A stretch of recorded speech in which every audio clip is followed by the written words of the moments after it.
Bismillahirrahmanirrahim. Assalamualaikum warahmatullahi wabarakatuh. Alhamdulillah wassalatu wassalamu ala rasulillah wa ala alihi wa sahbihi wa mawala amma ba'du. Kita akan lanjutkan kembali pembahasan kita berkaitan tentang hadis ma'ruf. Di pertemuan sebelumnya antum dan antuna sudah membahas tentang hadis munkar. Nah, dan lawan dari munkar itu adalah ma'ruf, ma yuqabilu al-munkar fahuwal ma'ruf. Jadi yang berlawanan, yang berpapasan dengan hadis munkar adalah ma'ruf. Kenapa? Kalau hadis munkar itu, jadi hadis ma'ruf dan hadis munkar ini adalah dua hadis yang saling berselisih. Namun yang munkarnya itu hadis yang tidak kita ambil, sedangkan yang ma'rufnya adalah hadis yang kita ambil karena hadisnya hadis kuat.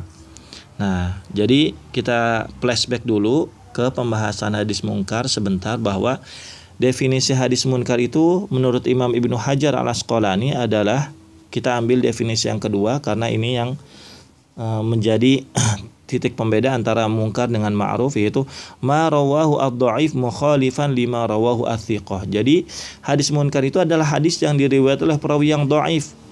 Nah, sudah dia diriwayatkan oleh perawi yang dhaif, ditambah lagi kedhaifannya itu bahwa hadis tersebut menyelisih hadis yang diriwayatkan oleh perawi yang thiqah. Maka hadis yang diriwayatkan oleh perawi yang thiqah disebut dengan hadis yang ma'ruf, sedangkan hadis yang diriwayatkan oleh perawi yang dhaif ini yang menyelisih hadis yang diriwayatkan oleh perawi yang thiqah disebutnya hadis munkar.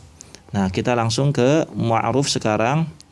Ta'rifuhu, definisinya lughatan secara bahasa adalah ismun maf'ulun min arafa, isim maf'ul dari kata arafa. Istilahan, secara istilah, ma rawahu ats-thiqatu mukhalifan lima rawahu ad-dha'ifu.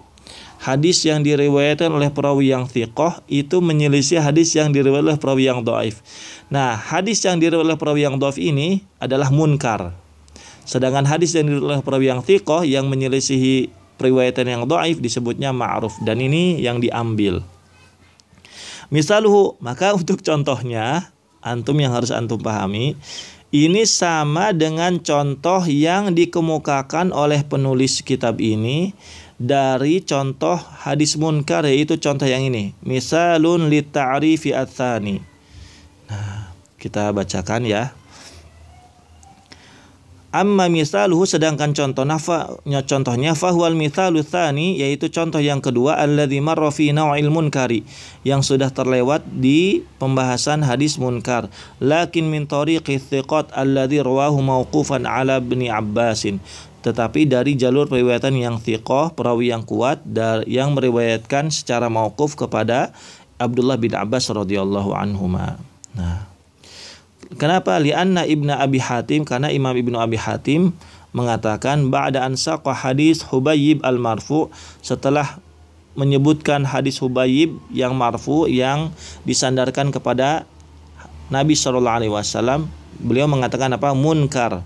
Nah, kenapa? Karena perawi yang lain yang meriwayatkan, perawi yang lain yang thiqah, yang kuat, meriwayatkan dari Abu Ishaq bahwa hadis ini hanya sampai kepada sahabat, bukan disandarkan kepada Nabi Shallallahu Alaihi Wasallam. Maka hadis atau status hadis ini, lihat di sini, hadis man aqama sholata wa ata zakata wa hajjal baita wa shoma wa qara'a ad-dhaifa dakhala al-jannah. Perhatikan, ini hadis ini disebutkan oleh perawi yang dhaif, ya, yaitu Hubayb bin Habib Az-Zayyad.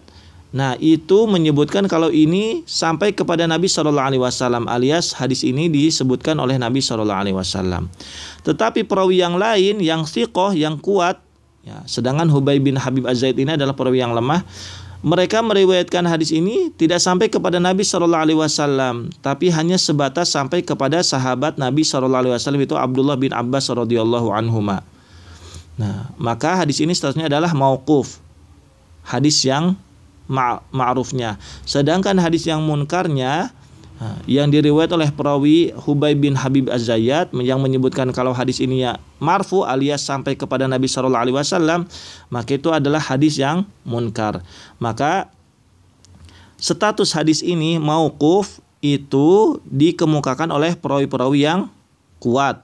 Sedangkan status hadis ini yang marfu sampai kepada Nabi Shallallahu Alaihi Wasallam itu dikemukakan oleh perawi-perawi yang dhaif. Maka ini ada terjadi perselisihan, menyelisihi.